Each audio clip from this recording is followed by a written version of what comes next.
And the race is on. Mooney Money, Lim Expensive Toys rushing up is Suspiria. Ken Ferry Special, Danori inside is Trinity Moon. Ken Ferry Special, Hysteria, Trinity Moon.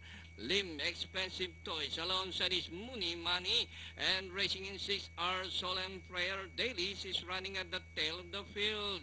Ken Ferry Special being hounded by Hysteria. Trinity Moon running by the Lim Expensive Toys in the middle. Mooney Money alongside our Solemn Prayer is racing from the outside and a long way back to Dailies. Rounding the far turn, Hysteria takes the lead from Ken Ferry Special.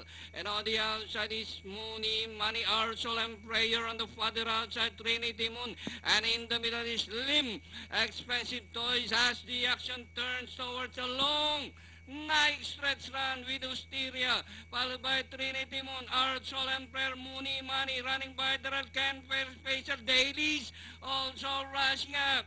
Hysteria, our Solemn Prayer Dailies down on the inside, and nearing the finish line, Hysteria Dailies and our Solemn Prayer, and finally Hysteria Dailies, our Solemn Prayer, Mooney Money close with Trinity Moon, Lim Expensive Toys, and number 1, Ken Ferry Special.